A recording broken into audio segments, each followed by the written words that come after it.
It was the new millennium. The Pokemon craze was in full swing, and it had introduced many non-gamers like myself to the world of computer entertainment. I had my very own Game Boy and a handful of games for it, but there was just one problem. Everything I owned was crap! Aside from Pokemon, I mostly had licensed games, because those were the games my parents would get for me. I was aware that there were other games out there, like Sonic and Mario and Zelda, but I had only heard about them in passing from other kids I went to school with. None of my friends really played video games either, no one in my family did, and since I didn't have cable and watched most of my cartoons on VHS tapes, I never saw any ads for games that weren't Pokemon. Gaming to me was like a closed door, overwhelming and intimidating. I knew vaguely about other games, but with my limited experience, there's this whole skill set I didn't have yet when it came to playing different types of games. And all I knew about these new worlds were the characters' names and a rough idea of what they looked like. And I couldn't figure out how to get to know them any better. Unlike Pokemon at this point, there weren't any shows on the air I could watch to get more familiar with them. It felt like a dead end. I'd be stuck playing terrible Rugrats games forever. That was until one weekend in 2000 when I was over at my dad's house. I finally got to see an ad on TV for a game that didn't feel out of my reach. It was this weird commercial where all they showed was a little pink character rolling around on the surface of a Game Boy Color. The game was called Kirby Tilt and Tumble. It was developed by HAL Laboratory, and it wasn't like other games at all. Kirby was a character I had vaguely heard of too, but unlike the others, there didn't seem to be much to this little guy that I needed to understand in order to enjoy him. He was simple. He was a cute little round ball, his name was just Kirby, and he didn't have a princess he needed to save, or a kingdom, or a brother, or a bunch of friends I had to know the name of and his relationship with. Even today, that's one of the things I like about the little guy. He might be simple, but it's one of his greatest strengths. He doesn't have any rules about what he can or can't be. He's malleable. He can be anything you need him to be in a way other mascot characters can't. He can roll, he can float, he can ride in a vehicle, he can change colors, there can be many of him or just one, he can change textures, change shapes, or suck up enemies and take on their powers. Kirby has endless possibility, and his fluidity and simplicity makes him accessible. And in the same way I didn't need to know anything about the character itself, I didn't need to know a lot about other games to play this one either. Kirby is always at his best when he's experimenting, and this is probably one of the most experimental titles out there. To play Kirby Tilt and Tumble, you literally just tilt the Game Boy to roll Kirby around. It was a weird, unique sort of game that everyone would have to learn to play from scratch. Having prior experience with games wasn't required. It was appealing to me in a way other mainstream games weren't. It didn't have those barriers to entry. It didn't need to be explained, and I didn't need to have any gaming instincts. It was just a round little dude that you roll around, and you don't even need to press any buttons. Simple and intuitive and fun. But even if the unique control scheme is what appealed to me, I think it also kind of distanced itself from other games, and was possibly alienating to kids who are used to the Marios and Sonics of the world. You had to learn it from scratch, and that wasn't a guarantee that you'd enjoy it if you enjoyed other platformers. So this little game was largely forgotten, and faded away into obscurity. Not helped by the fact that you need some pretty specific hardware to play it properly. Kirby Tilt and Tumble has a series of accelerometers built into the cartridge, which is how it knows what direction you're tilting it, and it can only work right if the cartridge is oriented the right way. This means it can't be played on a Game Boy Advance SP, and even in the regular Game Boy Advance it feels a little funny, because it's meant to be played with the cart roughly right behind the screen, and the Game Boy Advance just doesn't have the same center of gravity. So really, to get the right experience, you have to play it on an actual Game Boy Color, which means it probably won't ever appear on Virtual Console, and it's difficult to even record. The game starts out by telling you to hold the Game Boy flat and press A, to allow the accelerometers to calibrate themselves properly. Then it shows you a quick cutscene explaining the story. It introduces the world of Popstar and our main character Kirby, who's sleeping on a cloud when he sees Waddle Dee and King Dedede walking by with something big. Confused, Kirby hops on a warp star to find out what they're up to, only to discover that Dreamland is suddenly missing all its stars. And then it literally just dumps Kirby into the title screen, and that's all the story we get. It's simple, concise, and it gives you just enough info to get an understanding of who some of the characters you'll be encountering are, and what Kirby's world is like. And that's really all you need to know. When you press start and dive into the game, it shows you a world-select screen and then drops you off in level 1. Here's where we finally get introduced to the tilt controls, and really, that's the main challenge of this level. Figure out what the heck you're doing. To move Kirby around, you tilt the Game Boy in various directions, and you have to hold it completely flat to make Kirby sit still. The game makes sure you understand this too, because if you hold the Game Boy completely upright like you would playing any other game, it stops you and says, "Look, idiot, that's not how any of this works," and it makes you give it the okay to continue. It's a top-down perspective, so mostly you'll be traveling north up the stage and tilting forward to move. To jump, you flick the Game Boy up quickly, which accomplishes a few different things. First, of course, Kirby jumps. Secondly, it kills any enemies on screen, presumably by knocking their heads up against the Game Boy. And third, it flips these tiles, which changes what you'll be picking up when you roll over them. Stars add to your score, while clocks add to your time. That's right, there's a time limit, so you not only have to figure out how to navigate Kirby through various hazards just by rolling him, but you have to do it quickly too. Honestly though, it's hard to think about it much for me, because at this point, navigating around this first stage is just muscle memory. It feels kind of like rolling around a marble in a box, except that the marble has its own kind of weight and traction that allows you to have more control. You get the sense that Kirby must weigh about as much as the Game Boy, so it feels really natural moving him around. When you flick the console to toss him, it feels like for a brief moment the Game Boy is actually lighter in your hands as Kirby leaves the ground, and it gives me the sensation like I've really just tossed a ball into the air. When he comes back down, you can almost feel the impact, and you have to make sure you catch him well as he lands again or he'll roll off in some odd direction. Obviously the console doesn't literally get heavier and lighter, but it has this really nice kinesthetic effect that sort of tricks your brain. The physics of it all are really slick, and it's pretty remarkable how great and responsive rolling him around feels. The jumping is rarely used for actual platforming though, aside from occasionally using it to hop onto floating clouds that carry you around. Usually it just adds to the challenge of taking out enemies, because if you're not careful when you flick the Game Boy, you can lose control and go flying off the stage. Mostly when jumping is required for platforming, there are these little holes you roll into. This is the only time you'll ever need to press a button, because you're stuck there until you press A and Kirby is flung out of the hole. The jumps themselves are somewhat controlled, but you can still sort of impact the trajectory of Kirby as he flies out of them by tilting, so it helps mitigate any issues with accuracy and momentum that might stem from the looseness of motion controls, while still not feeling like the game is just playing itself for you. If you die, you have to go back to the beginning of the stage, but there's one checkpoint halfway through each level, and from there, you don't have to restart unless you run out of lives. It saves your progress along the way too, so once you clear a stage, it's cleared for good, and you'll only have to start back at the last one you were playing. There's a basic score system in place, and a small leaderboard that shows up after a game over, which I guess is just there to add to the replay value of each stage. Points are mostly awarded in the form of stars, either on tiles or placed around the level, and are usually laid out in a way that makes you do something a bit risky to earn them, like exploring and using up time, or doing a jump that might result in a loss of control. You could say you're awarded for your ballsiness. The first level is pretty forgiving though, and it gives you lots of room to learn the controls and get familiar with the various kinds of hazards you'll encounter in the rest of the game. All you gotta do is get to the end and land in the goal. After the game saves, it drops you right off into the next level with no warning, so if you're not paying attention, you can roll right off the edge. Here we get introduced to a new mechanic, flight. There are a few power-ups in this game, but this is one of the ones we'll see the most, these G-balloons. They fill Kirby up with air so he can fly across open space, but they only last 15 seconds, so you have to be careful how you time it. If you run out of flight in open air, you're dead. As a kid, I used to waste time trying to hover over the platform so I could roll into the hole and make the next balloon appear.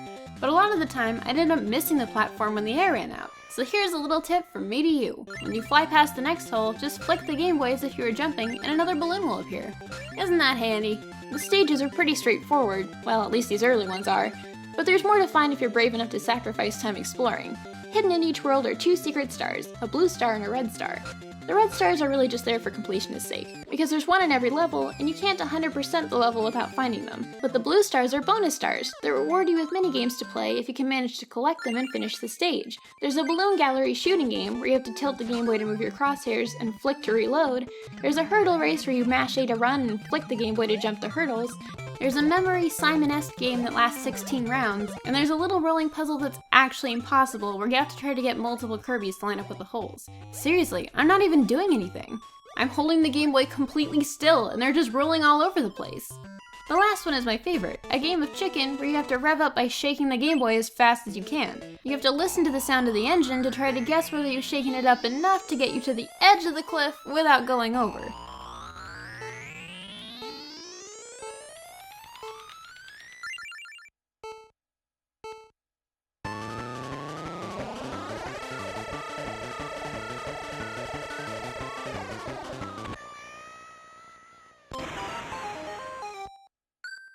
Level 3 introduces us to the next new mechanic, cloud platforms. We already saw 1 or 2 up to this point, but they hadn't been a main feature of the level like this. There are ones that spin in a circle, ones that move along a track, and ones that just float freely depending on which direction you tilt. You gotta get used to controlling the speed of each cloud with how you tilt the Game Boy as you're sitting on it, because depending on the cloud and how it moves, it might not naturally line up with the next one unless you slow it down by tilting the opposite direction.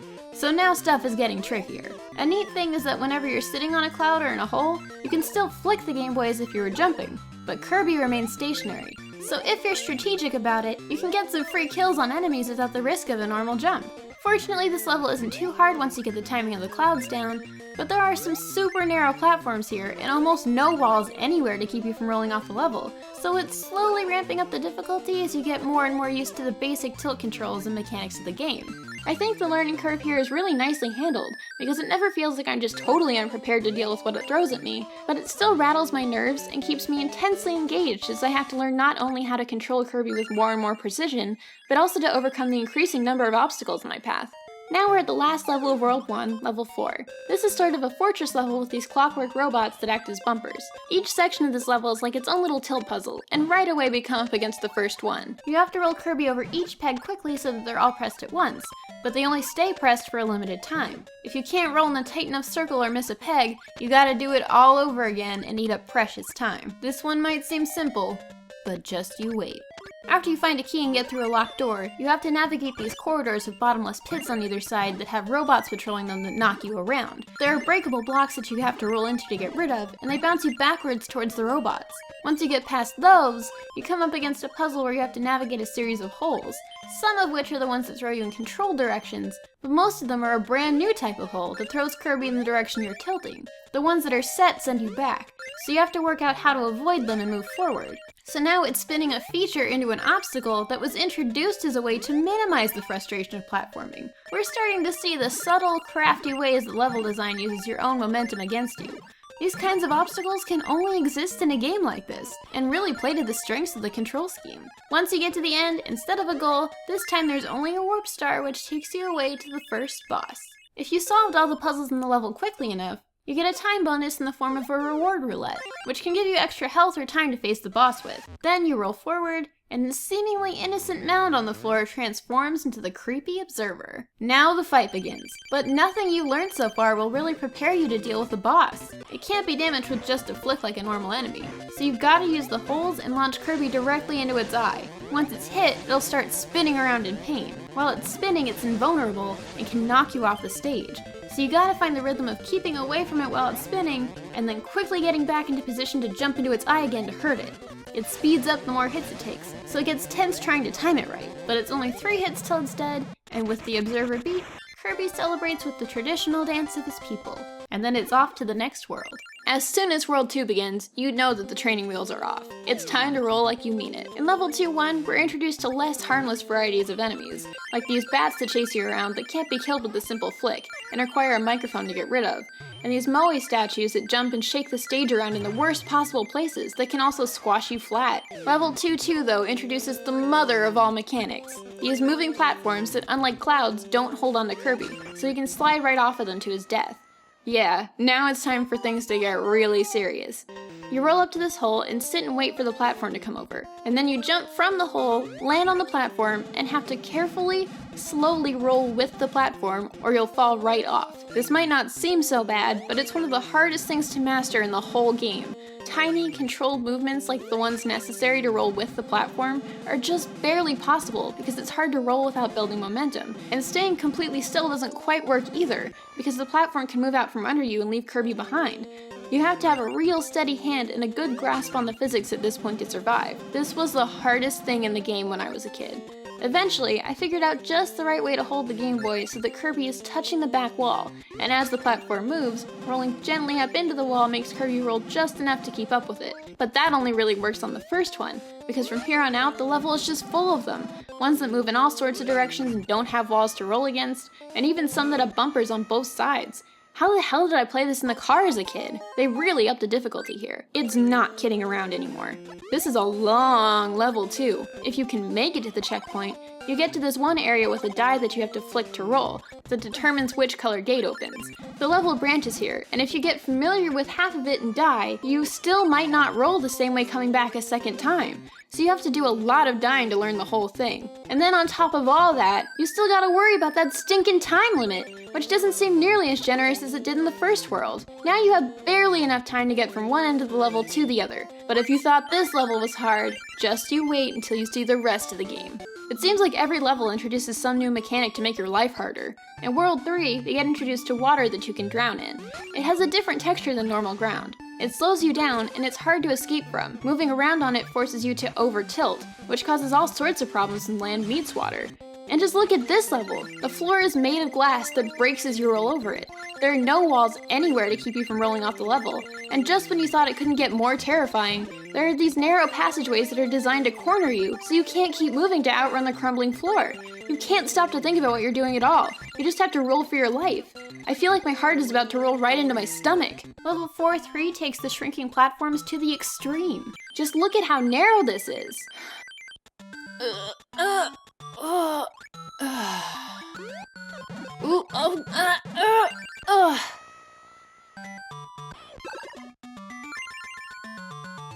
Get out of the way, Waddle-Dee. Okay, I can see the checkpoint. We're almost done. Are you freaking kidding me? And at the end of the level, there's another hole puzzle, floating in the middle of the air, surrounded by quicksand. Oh, you can just f right off with this. This fortress level is a good example of how brutal these puzzles can get. The first half of your level wastes your time with this walkway that only appears as these robots march slowly forward. There's no shortcut. You have to just let them run out the clock and try not to fall off of it. Then once you finally get away from them and can roll freely, you get to the checkpoint, and then there's this big gap to cross with bumpers on either side of it. You need to get the bumpers to both be red so you can use them to bounce across the gap, and you change the color by flicking. But they're opposite colors, and they both change color with every flick. So you have to figure out that you can turn one of them red while they're both on screen, and then you have to roll one of them off screen to turn the other red to match it. Then, once they're finally set up right, you have to take a leap of faith over a huge gap to hit one of the bumpers, and then expertly tilt the Game Boy to bounce between them to get to the other side. After you've gotten clear of that room, the next room has all these glove tiles that make Kirby jump, and it's hard to control. So you can either waste a ton of time here trying to get over to the cloud to get out, or you can actually get bounced over the barrier and out of the level. Finally, after all that, with probably 50 seconds left on the clock, you come to the peg puzzle to end all peg puzzles. Each peg is surrounded by water on all sides. It's nearly impossible. You'll tear your hair out trying to solve this with so little time left, because you can hardly even get from one peg to another without wasting so much time in the water that they're all impressed again. And since you have to exaggerate your tilt to even get out of the water, you can't correct it fast enough to roll with the precision required to even line up with a single peg, let alone 5 in an X shape. You wouldn't think a teeny tiny bit of water would make such a huge difference, but it will completely ruin your life. And when you run out the clock and lose all your lives, you have to do the whole tedious part with the robots all over again. If, by some miracle, you do clear the puzzle, on the other side of it is another boss battle. The bosses do get progressively harder as you clear the worlds, but I would say that the difficulty curve isn't as steep as the levels themselves. In the second observer fight, it can jump in the air and crush you when it lands, and it can also break the ground, turning it into the glass floor that you can't roll over more than once. In the third one, the observer is now a cloud, and you have to fight it while floating in the air by shooting at it with the A button. But these levels don't get really punishing until you reach the end of World 4. In this one, not only does the observer close its eye, making it harder to hit, but the holes are surrounded by quicksand on all sides with pitfalls behind them, and the walls have spikes that come out and stab you and knock you around. This observer spins really fast and aggressively comes after you with each hit, so you really gotta do your best to stay away from the quicksand, the walls, and the boss itself. If you do get stuck in the quicksand, you have to keep your cool, because if you try and just jerk yourself out of it to safety, you'll get hit by the observer and pushed off the level. You have to either stay there or somehow manage to slowly inch out the side without bumping the boss as it's stuck on the hole, or it's game over. This is a true test of nerves. You can't panic here or you're dead. Hitting it, getting away, and then getting back into place becomes an intricate whirling dance that gets faster and more difficult with each hit.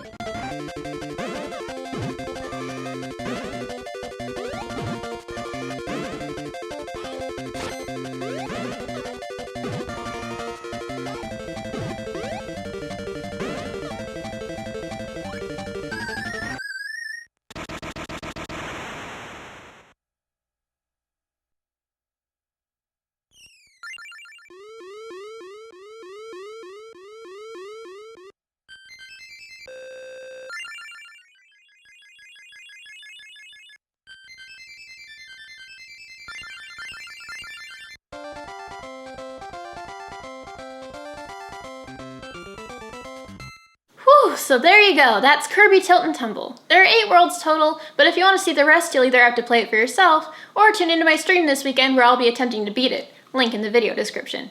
It's an extremely challenging game, but it doesn't often cross over into hopelessly frustrating, and it's an incredibly fun, high-tension experience that can't be found in any other platformer. The tilt controls could have just been a clunky gimmick, but because the game is thoughtfully designed and the levels are artfully tailored to fit, it makes for a truly unforgettable and highly enjoyable little game.